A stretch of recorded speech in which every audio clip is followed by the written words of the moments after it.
Welcome to Case Series. Don't forget to like, share, and subscribe for more courtroom drama. I just want the house back. It's mine, and that's where I want to live now. I've let it drag on. I've tried to work it out with them, but he got cancer, and it lasted 3 years. And in between his cancer, I got breast cancer. I have no intention not to honor her wishes, Your Honor. Stop interrupting me. Stop interrupting me. And yet you're continuing to talk in the background. No. Don't tell me no, ma'am, because I've heard you talking in the background. There's people outside. The neighbors are out. And your window's down. There's window cracked, yes. Your window's cracked. Not my window. Did you want to talk to me about anything, or do I have anything to do with this, or no? And on the record, my mother said this was my home, so I guess that'll be a new case, Mom. This case is one of those that punches you right in the gut. We've got a mother, Vicki Hackenberg, who survived both breast cancer and the loss of her husband. And now she's in court, fighting for something that should never be in question, her own home. On the other side, her daughter Danielle and Danielle's boyfriend, Chris, who refused to leave despite having no lease, no rights, and no compassion. What began as a mother's act of love during tragedy has turned into a painful legal showdown. But as you'll soon see, the emotional manipulation, deflection, and sheer audacity on display here make this one of the most heartbreaking eviction hearings you'll ever witness. Okay. And Mr. Perwalski, can you please unmute, turn on your camera, and state your name for the record? Can you hear me? I can hear you. I can't see you. Can you see me now? Yes. Okay. And you're in a vehicle, but you're not driving. Is that correct? Yes, Your Honor. I'm parked. Okay. Ms. Hackenberg, I had placed you and Mr. Perwalski into a breakout room, and the two of you were able to have a conversation? She No. was muted, Your Honor. I'm sorry? She was muted, Your Honor. I think she just figured it out. Okay, so the entire time that the two of you were in a breakout room, there wasn't any conversation?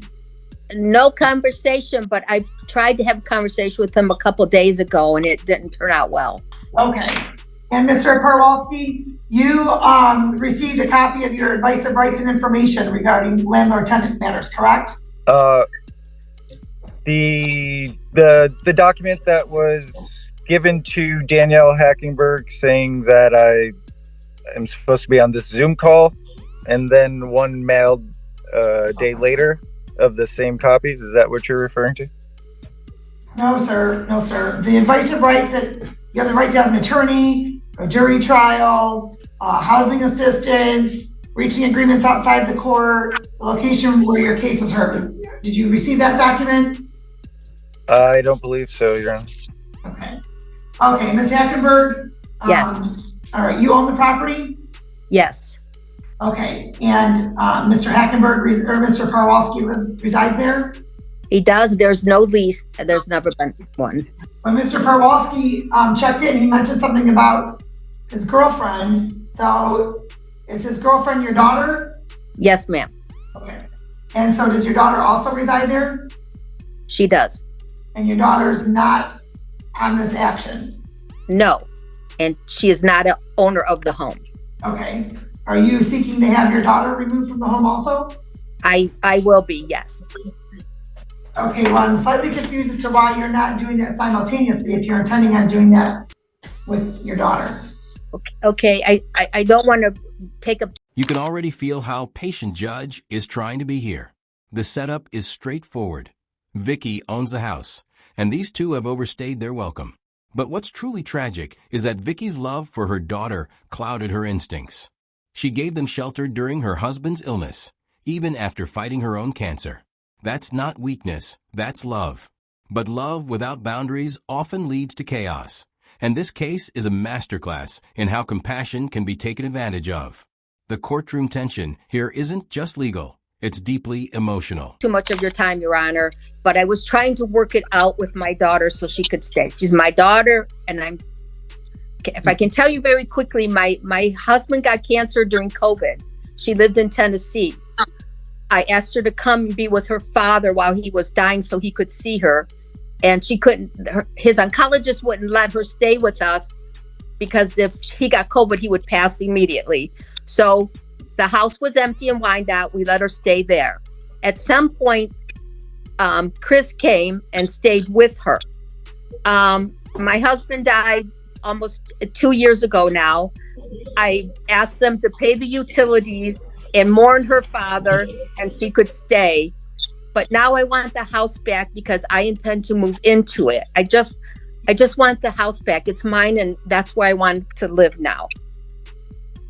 And Okay. you know, and I'm sorry I've let it drag on. I've tried to work it out with them, but he got cancer, and it lasted 3 years. And in between his cancer, I got breast cancer. So I guess I've dropped the ball because of a lot of things. But now I just want to take care of all of this and get my home back.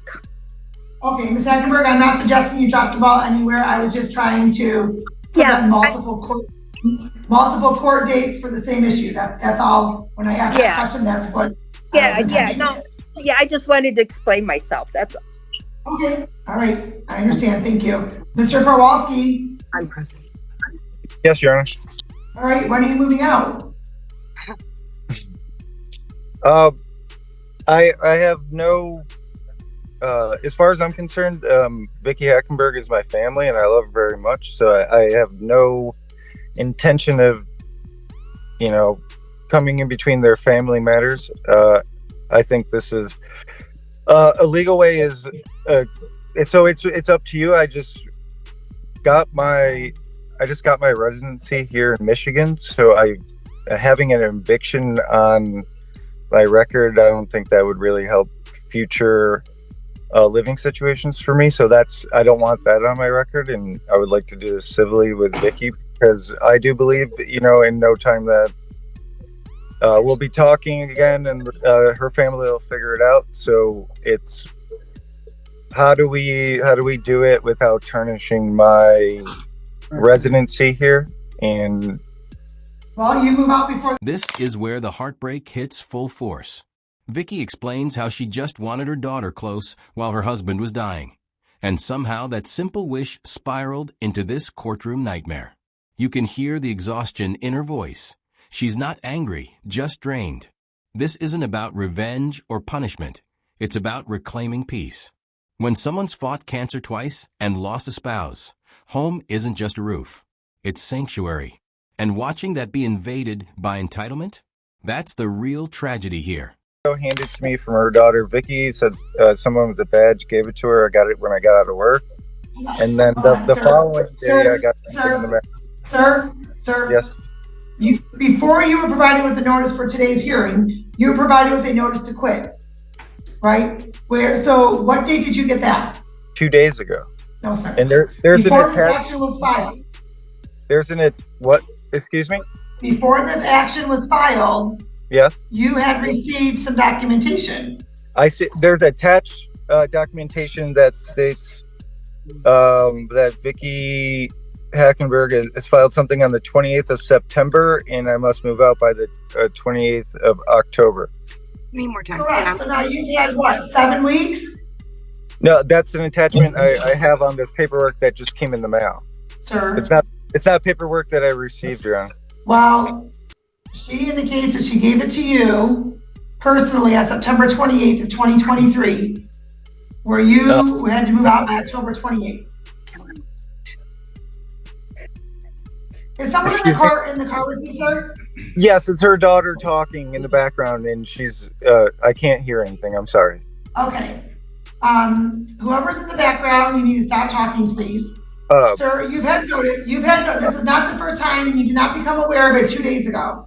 So what arrangements have you made to move out? Your Honor, this document that is attached, I was never given by Vicky personally. Sir? If she's given it to her daughter and their dispute hasn't come to me, I'm in the middle of a family dispute. No, sir, stop.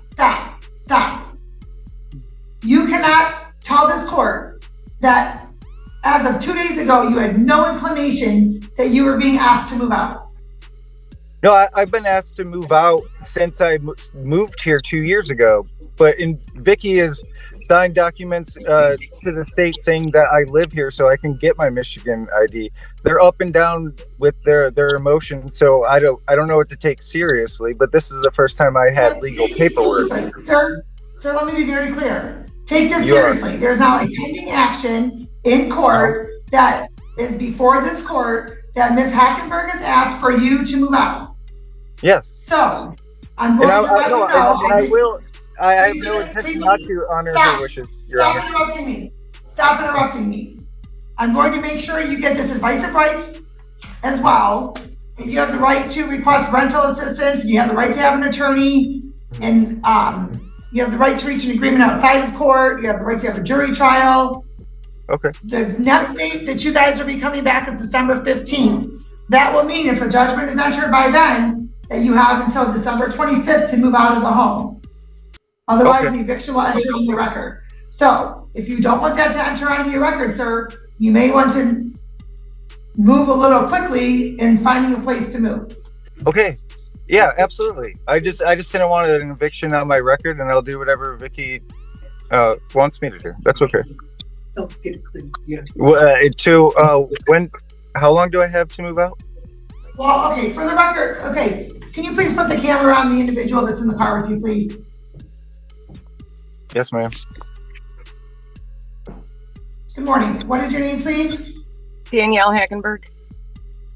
Okay, and how do you spell your first name? Danielle.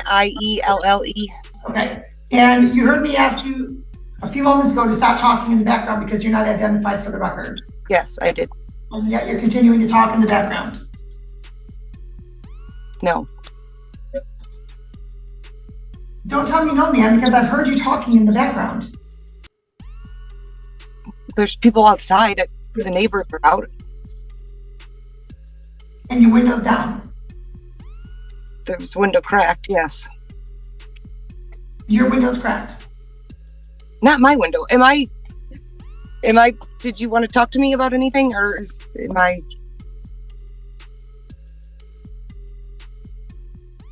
Chris's performance here is astonishing. He starts off calm, almost rehearsed, talking about love and family.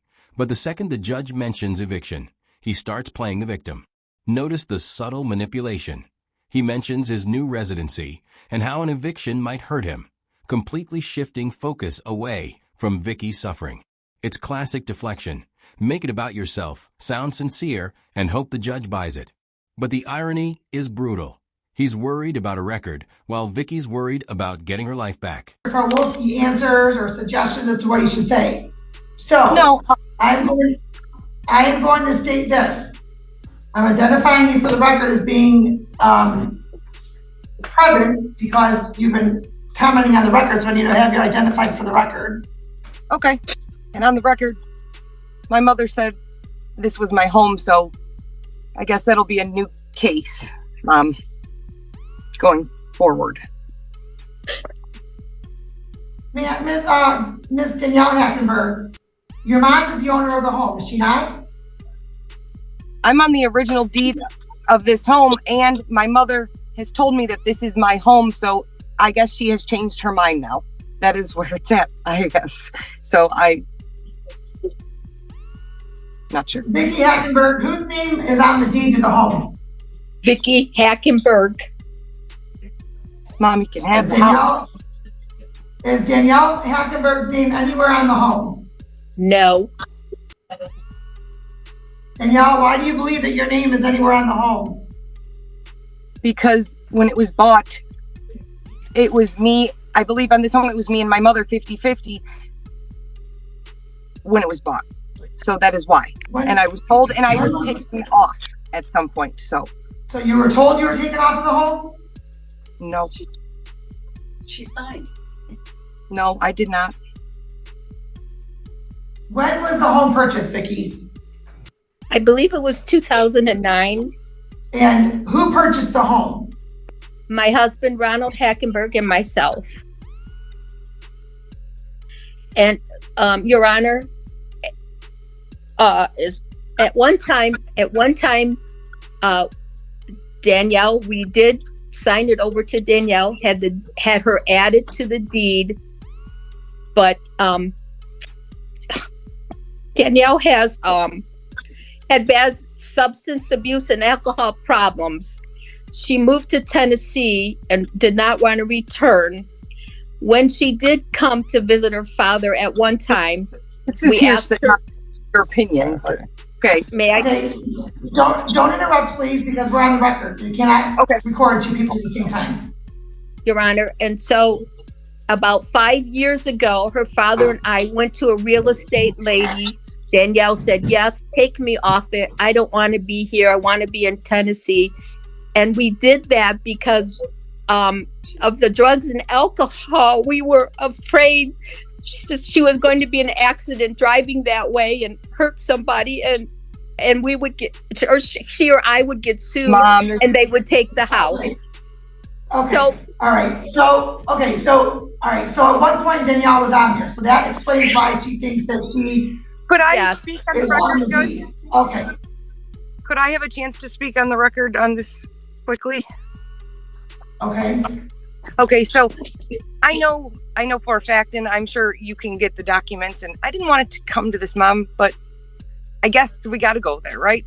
Not only this house, but one of the William Street houses, it was just me and my father, and I'm off of that now. So because of that's drugs and another alcohol. no, there's no Okay, proof. hold That's on, her hold on. opinion. Okay. Okay, Okay. that is her opinion All of me. That is not a fact, and I did not sign my right Okay. to. So she's done this, and now my dad is gone, and I have no rights to what he left me because she's deciding her kids are on drugs and alcohol. Yet there's no proof of that.